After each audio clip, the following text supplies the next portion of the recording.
ಎಲ್ರಿಗೂ ನಮಸ್ಕಾರ.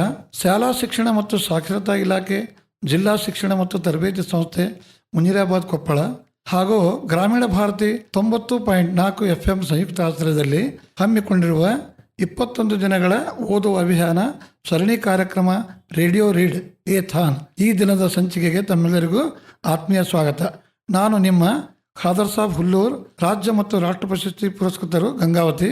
ಈ ದಿನ ನಾನು ಓದುವ ಮೂಲೆ ಚಟುವಟಿಕೆಯ ಕುರಿತು ಮಾಹಿತಿ ಹಂಚಿಕೊಳ್ಳಲು ನಿಮ್ಮೊಂದಿಗಿದ್ದೇನೆ.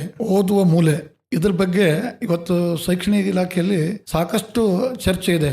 ಅನೇಕ ವರ್ಷಗಳವರೆಗೆ ನಾವು ಓದುವ ಹವ್ಯಾಸವನ್ನು ಮಕ್ಕಳಲ್ಲಿ ಬೆಳೆಸಬೇಕಂತ ಹೇಳಿ ಸಾಕಷ್ಟು ಕಾರ್ಯಕ್ರಮಗಳನ್ನು ಶಿಕ್ಷಣ ಇಲಾಖೆ ತಂದಿದೆ. ಅದರ ಜೊತೆಗೆ ಇವತ್ತು ಮಕ್ಕಳಲ್ಲಿ ಓದುವ ಹವ್ಯಾಸವನ್ನ ಇನ್ನೂ ಅಭಿವೃದ್ಧಿ ಪಡಿಸ್ಬೇಕಂತಕ್ಕಂಥ ನಿಟ್ಟಿನಲ್ಲಿ ಓದುವ ಮೂಲೆ ಅಂತಕ್ಕಂಥ ಒಂದು ಕಾರ್ಯಕ್ರಮವನ್ನು ಇಲಾಖೆ ನಮ್ಮ ರೇಡಿಯೋ ಕಾರ್ಯಕ್ರಮದ ಮೂಲಕ ಪರಿಚಯಿಸ್ತಾ ಇದೆ.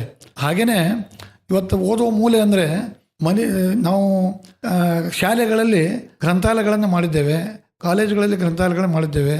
ಆದರೆ ಮನೆಯಲ್ಲಿ ಪುಸ್ತಕಗಳು ಇದ್ರೂ ಕೂಡ ಅವುಗಳನ್ನು ಒಂದು ಹಂತದಲ್ಲಿ ಸರಿಯಾಗಿ ಇಟ್ಟಿಲ್ಲ. ಯಾವುದೇ ಪುಸ್ತಕಗಳಿರಲಿ ಅವುಗಳನ್ನು ಸರಿಯಾಗಿ ಮೊದಲನೇದಾಗಿ ಇಡೋದು ಕಲಿಬೇಕು ನಾವು. ಈಗ ನಾವು ಎಲ್ಲ ಶೋಕೇಸ್ಗಳನ್ನು ಮನೆಯಲ್ಲಿ ಮಾಡ್ತೇವೆ, ಅದರಲ್ಲಿ ಎಲ್ಲ ಗೊಂಬೆಗಳನ್ನ, ಆಟ ಸಾಮಾನುಗಳನ್ನ, ಬೇರೆ ಬೇರೆ ನಿರುಪಯುಕ್ತ ವಸ್ತುಗಳನ್ನು ಹಾಕಿಟ್ಟಿರ್ತೇವೆ. ಅದರ ಜೊತೆಗೆ ನಾವೇನ್ ಮಾಡ್ಬೇಕು, ಮನೆಯಲ್ಲಿ ಈ ಪುಸ್ತಕಗಳನ್ನ ಶಾಲಾ ಮಕ್ಕಳು ಓದಲಿಕ್ಕೆ ಹವ್ಯಾಸ ಬೆಳೆಸಲಿಕ್ಕೆ ಪುಸ್ತಕಗಳನ್ನ ಒಂದು ಕಡೆ ಇಡಲಿಕ್ಕೆ ಪಾಲಕರು ನಾವು ಪ್ರಯತ್ನ ಮಾಡಬೇಕಾಗಿದೆ. ಮಕ್ಕಳು ಈ ಶಾಲಾ ಬ್ಯಾಗ್ಗಳನ್ನು ತರ್ತಾರೆ, ಶಾಲಾ ಚೀಲಗಳನ್ನ, ಅದರಲ್ಲಿ ಪುಸ್ತಕಗಳು ಇರ್ತವೆ. ಅವನ್ನ ಹಿಂದಿನ ತರಗತಿ ಪುಸ್ತಕಗಳನ್ನು ಎಲ್ಲಿ ಬೇಕಲ್ಲಿ ಹಾಕಿಬಿಡ್ತಾರೆ. ಆ ಪುಸ್ತಕಗಳನ್ನ ಕೂಡ ಈ ಓದುವ ಮೂಲೆಯಲ್ಲಿ ಪ್ರಿಸರ್ವ್ ಮಾಡಬೇಕು. ಯಾಕಂದ್ರೆ ಹಿಂದಿನ ತರಗತಿಯ ಜ್ಞಾನವನ್ನ ಮುಂದಿನ ತರಗತಿಗೆ ನಾವು ಒಯ್ಯಬೇಕಾಗಿದೆ. ಹಾಗಾಗಿ ಅವುಗಳನ್ನು ಕೂಡ ಓದುವ ಮೂಲೆಯಲ್ಲಿ ಇಡ್ಲಿಕ್ಕೆ ನಾವು ಪ್ರಯತ್ನ ಮಾಡಬೇಕು ಪಾಲಕರು. ಮಕ್ಕಳು ಕೂಡ ಅವುಗಳನ್ನ, ಈಗ ನಾವು ಜಾತ್ರೆಗಳಿಗೆ ಹೋಗ್ತೇವೆ, ಸಮ್ಮೇಳನಗಳಿಗೆ ಹೋಗ್ತೇವೆ. ಸಾಕಷ್ಟು ನಮ್ಮ ಗಂಗಾವತಿಯಲ್ಲಿ ಸಾಹಿತ್ಯ ಸಮ್ಮೇಳನ ನಡೆದಿದೆ. ಮಕ್ಕಳು ಪುಸ್ತಕಗಳನ್ನ ಖರೀದಿ ಮಾಡ್ತಾರೆ. ಖರೀದಿ ಮಾಡಿದ ತಕ್ಷಣ ಅವನು ಓದಿ ಎಲ್ಲಿ ಬೇಕಂದ್ರೆ ಅಲ್ಲಿ ಇಡ್ತಾರೆ. ಅವನ್ನ ಹಂಗಿಡೋದಕ್ಕಿಂತ ಓದುವ ಮೂಲೆ ಅಂತ ಒಂದು ನಾವು ಫಿಕ್ಸ್ ಮಾಡಿಕೊಂಡು ಅಲ್ಲಿ ನಿಗದಿತ ಒಂದು ಮೂಲೆಯಲ್ಲಿ ನಾವು ಪುಸ್ತಕಗಳನ್ನು ಸಂಗ್ರಹ ಮಾಡ್ತಾ ಹೋದ್ರೆ ಅವುಗಳನ್ನು ನಾವು ಜ್ಞಾನ ಬೇಕಾದಾಗ, ನಮಗೆ ಮಾಹಿತಿ ಬೇಕಾದಾಗ ಆ ಪುಸ್ತಕಗಳನ್ನು ಬಳಸ್ಬೋದು. ನಾವು ನಮ್ಮ ಮನೆಯಲ್ಲಿ ಅಕ್ಕ ತಂಗಿಯರು ಇರ್ಬೋದು, ಸಹೋದರರು ಇರ್ಬೋದು, ಆಮೇಲೆ ತಂದೆ ತಾಯಿಗಳಿರ್ಬೋದು, ಸಾಕಷ್ಟು ಜನ ಇರ್ತೇವೆ. ಯಾವುದೋ ಒಂದು ಊರಿಗೆ ಹೋಗಿರ್ತಾರೆ, ಚಂದಮಾಮ ತಂದಿರ್ತಾರೆ, ಬಾಲ ವಿಹಾರ ತಂದಿರ್ತಾರೆ, ಬೇರೆ ಬೇರೆ ಪುಸ್ತಕಗಳನ್ನು ತಂದಿರ್ತಾರೆ. ಸಣ್ಣ ಮಕ್ಕಳು ಓದಲಿ ಅಂತ ಹೇಳಿ ತಾಯಂದಿರು ಕಾರ್ಟೂನ್ ಪುಸ್ತಕ ತಂದಿರ್ತಾರೆ. ಅವುಗಳನ್ನು ಓದಿ ಆ ಕಡೆಯಿಂದ ಆ ಕಡೆ ಬೀಸೋದಕ್ಕಿಂತ ಆ ಓದುವ ಮೂಲೆ ಅಂತಕ್ಕಂಥ ಒಂದು ಸ್ಥಳವನ್ನು ನಾವು ನಿಗದಿಪಡಿಸಿಕೊಂಡು ಅಲ್ಲಿ ಇಟ್ಟದ್ದೇ ಆದರೆ ಎಲ್ಲ ಹಂತದ ಮಕ್ಕಳು ಅವನ್ನ ಬಳಸ್ಬೋದು. ಈಗ ಓದುವ ಮಕ್ಕಳು ಅಂತ ಅಂದಾಗ ಕನಿಷ್ಠ 1ನೇ ತರಗತಿಯಿಂದ ಓದುವ ಹವ್ಯಾಸ ಬೆಳಿತೈತಿ, ನಮಗೆ ಮಾತನಾಡುವ ಹವ್ಯಾಸ ಬೆಳಿತೈತಿ. ಮಾತನಾಡುವ ಜೊತೆಗೆ ಓದುವ ಹವ್ಯಾಸನೂ ಕೂಡ ನಾವು ಬೆಳೆಸಬೇಕಾದ್ರೆ ಓದುವ ಮೂಲೆ ಬಹಳ ಮುಖ್ಯವಾಗಿರ್ತದೆ. ಆ ಓದುವ ಮೂಲೆಯ ಮುಖಾಂತರ ನಾವು ಇವತ್ತು 1ನೇ ತರಗತಿಯಿಂದ 10ನೇ ತರಗತಿವರೆಗೆ ಕಾಲೇಜ್ವರೆಗೆ ಓದ್ತಕ್ಕಂಥ ಮಕ್ಕಳು ನಾವು ಸಾಕಷ್ಟು ಪುಸ್ತಕಗಳನ್ನು ಸಂಗ್ರಹ ಮಾಡಿದ್ರೆ ಮನೆಯಲ್ಲಿನೇ ಓದುವ ಮೂಲೆ ಬದಲಾಗಿ ಗ್ರಂಥಾಲಯನೇ ಆಗ್ತದೆ. ಆದ್ರೆ ನಾವು ಅದನ್ನ ಮಾಡ್ತಾ ಇಲ್ಲ. ನಾವು ಏನ್ ಮಾಡ್ತೀವಿ, ಪೇಪರನ್ನು ತರಿಸ್ತೀವಿ, ವರ್ತಮಾನ ಪತ್ರಿಕೆಗಳನ್ನು ತರಿಸ್ತೀವಿ. ಕನ್ನಡ ವರ್ತಮಾನ ಪತ್ರಿಕೆಗಳು, ದಿನಪತ್ರಿಕೆ ಇರ್ಬೋದು ಅಥವಾ ವಾರ ಪತ್ರಿಕೆ ಇರ್ಬೋದು, ತಿಂಗಳ ಮಾಸಿಕ ಪತ್ರಿಕೆಗಳನ್ನು ತರಿಸ್ತೀವಿ. ಅದರಲ್ಲಿ ಉನ್ನತವಾಗಿರ್ತಕ್ಕಂಥ ಮಾಹಿತಿ ಬಂದಿರ್ತದೆ. ಆ ಮಾಹಿತಿಯನ್ನು ನಾವೇನಪ್ಪ ಅಂತಂದ್ರೆ ಒಂದು ಪುಸ್ತಕ, ಒಂದು ಖಾಲಿ ಪುಸ್ತಕದಲ್ಲಿ ಆ ಮಾಹಿತಿಯನ್ನ ಪತ್ರಿಕೆಯಲ್ಲಿರ್ತಕ್ಕಂಥ ಕಟ್ ಮಾಡಿ ಮಕ್ಕಳಿಗೆ ಅದನ್ನು ಹಚ್ಚಿ ಒಂದು ಕಡೆ ಅದು ಪ್ರಿಸರ್ವ್ ಮಾಡೋದ್ರಿಂದ ಮತ್ತೆ ನಾವು ಬಳಸ್ಬೋದು, ಅಂಥದನ್ನು ಕೂಡ ಮಾಡ್ಬೋದು. ಹಾಗಾಗಿ ಓದುವ ಮೂಲೆ ಮಾಡೋದ್ರಿಂದ ನಮ್ಮ ಮನೆ, ನಮ್ಮ ಮನಸ್ಸು, ನಮ್ಮ ಮನೆಯಲ್ಲಿರ್ತಕ್ಕಂಥ ಮಕ್ಕಳ ಜ್ಞಾನ ಹೆಚ್ಚೆಚ್ಚಾಗಿ ನಮಗೆ ಉಪಯೋಗ ಆಗ್ತದೆ. ಮಕ್ಕಳಿಗೆ ಮೊಬೈಲ್ ಕೊಡೋದಕ್ಕಿಂತ ಈ ಒಂದು ಪುಸ್ತಕವನ್ನು ಕೊಡಿ. ಮೊಬೈಲ್ನಿಂದ ಅವರ ಆರೋಗ್ಯ ಹಾಳಾಗ್ತದೆ, ಅವರ ಜ್ಞಾನ ಮೊಟಕುಗೊಳ್ತದೆ, ಅವರ ನೆನಪಿನ ಶಕ್ತಿ ಕಡಿಮೆ ಆಗ್ತದೆ ಅಂತ ಶೈಕ್ಷಣಿಕ ಈಗ ಏನು ವಿಜ್ಞಾನಿಗಳು ಹೇಳ್ತಾರೆ. ಶೈಕ್ಷಣಿಕವಾಗಿ ಮಕ್ಕಳ ಒಂದು ಜ್ಞಾನ ಬರಬೇಕಾದ್ರೆ ಮೊಬೈಲ್ ಬಹಳ ಅಪಾಯಕಾರಿ ವಸ್ತು. ಅದನ್ನು ನಾವು ಮೊಬೈಲನ್ನು ಬಳಸಬಾರ್ದು, ನಾವು ಪುಸ್ತಕಗಳನ್ನು ಬಳಸಬೇಕು. ಪುಸ್ತಕಗಳು ಹೆಚ್ಚು ಬಳಸೋದ್ರಿಂದ ಓದ್ತಕ್ಕಂಥ ಒಂದು ಜ್ಞಾನ ಹೆಚ್ಚಾಗ್ತದೆ. ಹಾಗಾಗಿ ಪುಸ್ತಕಗಳನ್ನು ಬಳಸ್ರಿ ಅಂತ ಹೇಳ್ತೇನೆ. ಇಲ್ಲಿವರೆಗೂ ಕೂಡ ಓದುವ ಮೂಲೆ ಯಾಕೆ ಬೇಕು, ಓದುವ ಮೂಲೆ ಮನೆಯಲ್ಲಿ ಮಾಡೋದ್ರಿಂದ ಏನು ಪ್ರಯೋಜನ, ಆ ಓದುವ ಮೂಲೆಯಲ್ಲಿ ಏನೇನನ್ನು ನಾವು ಸಂಗ್ರಹಿಸಬೇಕು, ಓದುವ ಮೂಲೆಯನ್ನ ಮಕ್ಕಳಿಗೆ ನಿಲುಕುವ ಹಾಗೆ ನಾವು ಓದುವ ಮೂಲೆಯನ್ನು ಇಟ್ಟಿರಬೇಕು. ಯಾಕಂದ್ರೆ ಚಿಕ್ಕ ಮಕ್ಕಳು ಕೂಡ ಅದನ್ನು ಉಪಯೋಗ ಮಾಡಬೇಕು.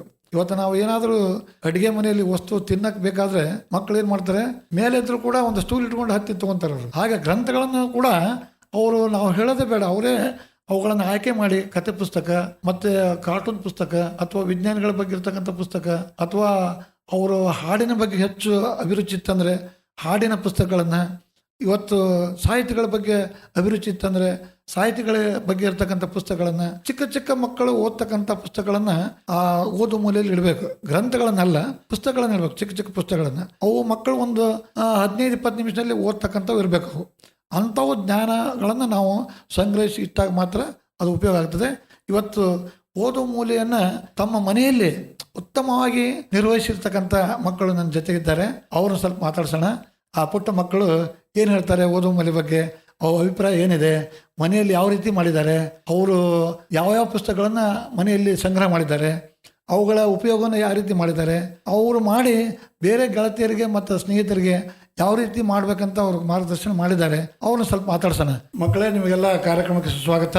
ನಮಸ್ಕಾರ. ನಮಸ್ಕಾರ ಸರ್. ನಿಮ್ಮ ಪರಿಚಯನ ಈಗ ಎಲ್ಲ ಕೇಳುಗರಿಗೆ ಹೇಳಿ.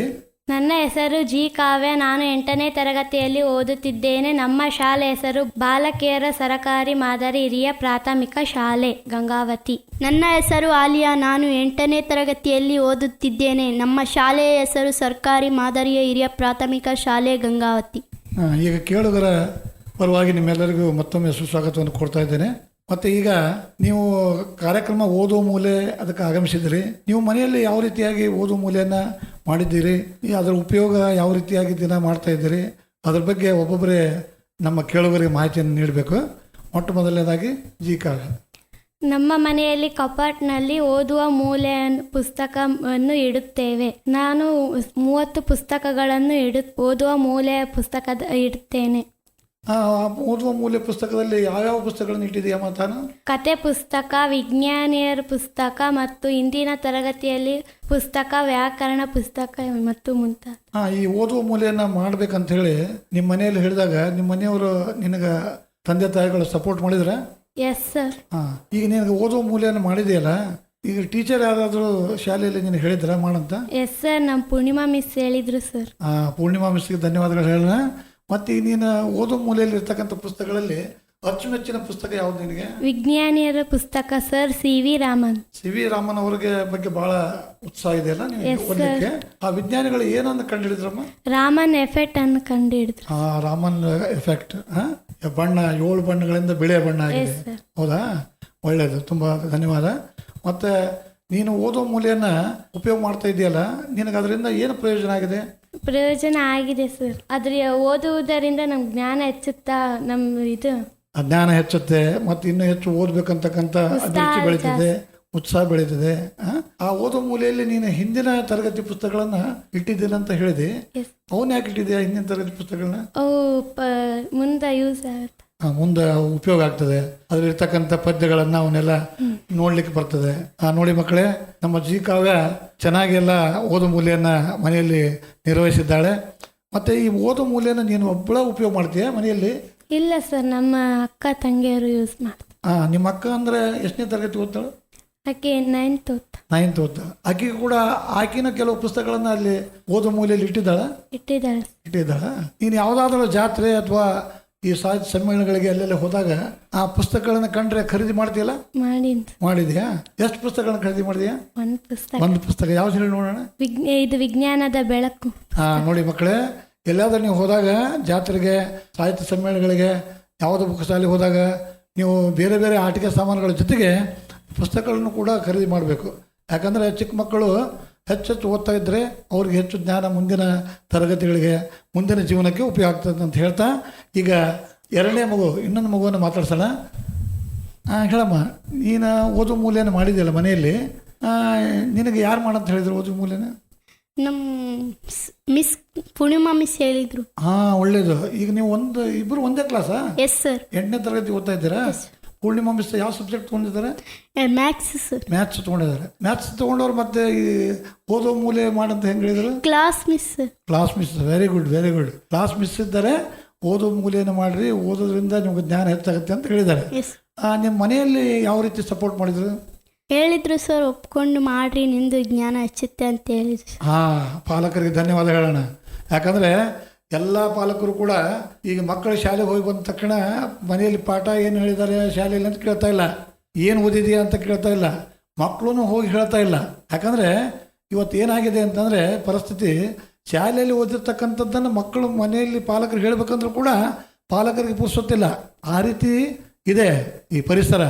ಅದನ್ನು ನಾವು ಏನು ಮಾಡಬೇಕು, ಈ ಓದುವ ಮೂಲೆಯ ಮುಖಾಂತರ ಪಾಲಕರನ್ನು ಮತ್ತು ಮಕ್ಕಳನ್ನು ಜಾಗೃತಿಗೊಳಿಸಬೇಕಾಗಿದೆ.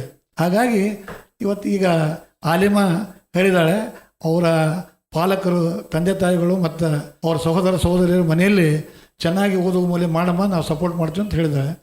ಯಾವ್ಯಾವ ಪುಸ್ತಕಗಳನ್ನು ತಾವು ಮಾಡಿದ ಪುಟ? ಕಥೆಗಳ ಪುಸ್ತಕ, ವಿಜ್ಞಾನಿಗಳ ಪುಸ್ತಕ, ಜೀವನ ಚರಿತ್ರೆ, ಹಿಂದಿನ ಪಠ್ಯ ಪುಸ್ತಕದಲ್ಲಿರುವ ಪದ್ಯಗಳು ಎಲ್ಲ.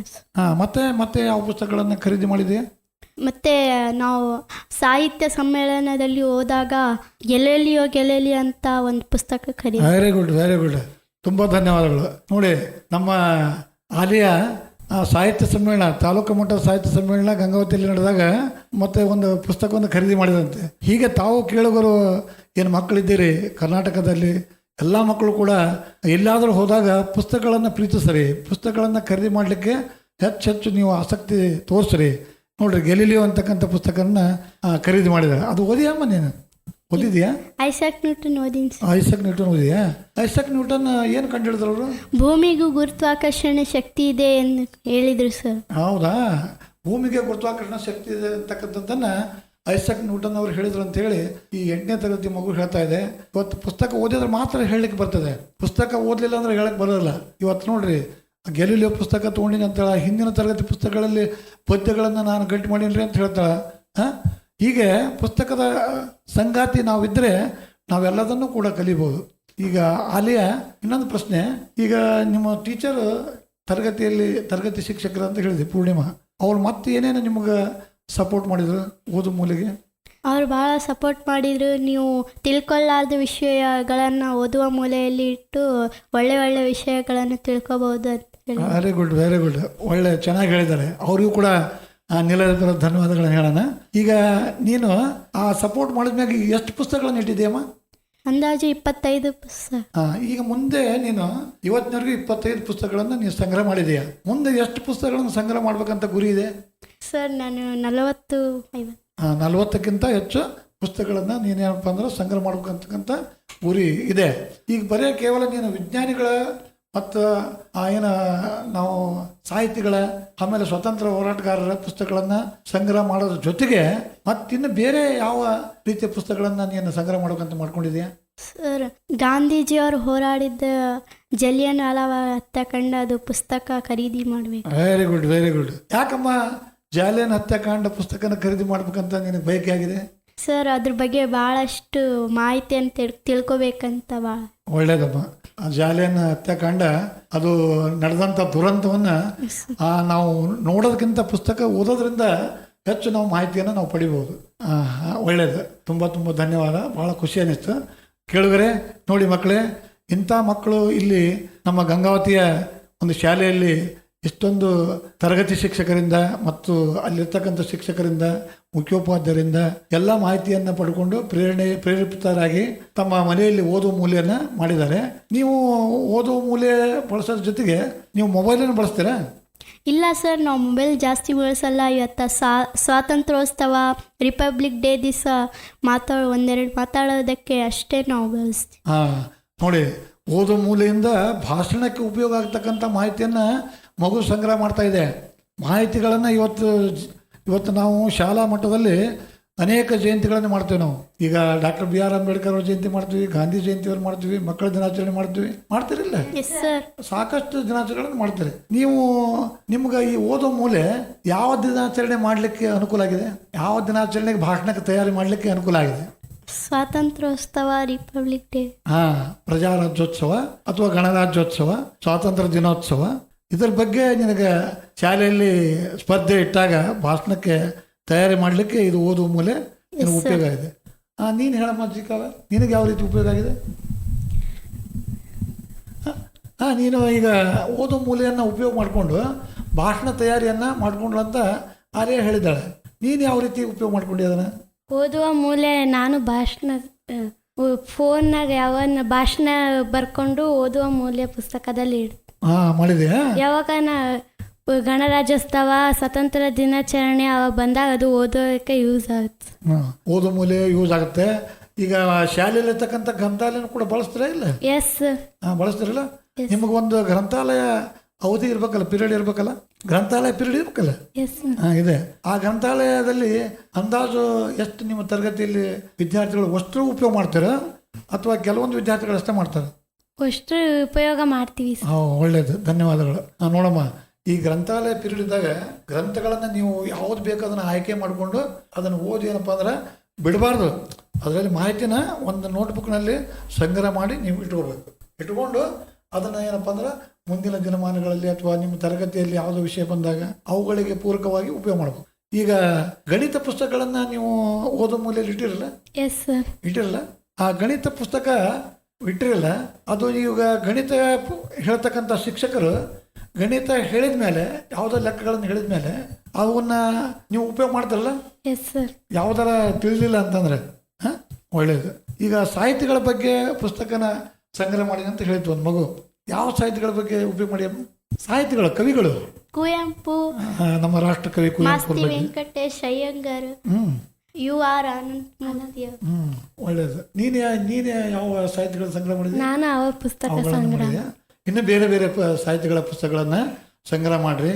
ಆದಷ್ಟು ನೀವೇನಪ್ಪ ಅಂತಂದ್ರೆ ಗ್ರಂಥಾಲಯಗಳನ್ನ ಓದೋ ಮೂಲೆಯನ್ನ ಹೆಚ್ಚು ಬಳಸ್ರಿ. ಆಮೇಲೆ ದಿನಾಲು ದಿನಪತ್ರಿಕೆಗಳನ್ನ ಮನೆಯಲ್ಲಿ ತರಿಸಿದ್ರೆ ಓದ್ರಿ.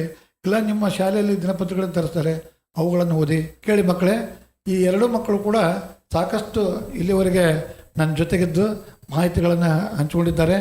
ಅವರಿಗೆ ಧನ್ಯವಾದಗಳು ಹೇಳೋಣ. ಮತ್ತು ಅವರ ತರಗತಿ ಶಿಕ್ಷಕರ ಪೂರ್ಣಿಮೆಗೂ ಕೂಡ ಧನ್ಯವಾದಗಳು ಹೇಳೋಣ. ಆಮೇಲೆ ಕೇಳತಕ್ಕಂಥ ಮಕ್ಕಳು, ಇವತ್ತೇನು ಪ್ರಸಾರ ಆಗಿದೆ ಈ ಮಕ್ಕಳ ಜೊತೆಗೆ ಸಂದರ್ಶನ, ಅದು ಕೇಳ್ತಕ್ಕಂಥ ಮಕ್ಕಳಿಗೂ ಕೂಡ ಧನ್ಯವಾದ ಹೇಳೋಣ. ಹಾಗೆ ಪಾಲಕರಿಗೂ ಕೂಡ, ಶಿಕ್ಷಣ ಇಲಾಖೆಯ ಎಲ್ಲ ಶಿಕ್ಷಕರಿಗೂ ಮತ್ತು ಅಧಿಕಾರಿಗಳಿಗೂ ಕೂಡ ಧನ್ಯವಾದಗಳನ್ನು ಹೇಳ್ತಾ ಕಾರ್ಯಕ್ರಮವನ್ನು ಮುಕ್ತಾಯ ಮಾಡೋಣ. ಜೈ ಹಿಂದ್, ಜೈ ಕರ್ನಾಟಕ.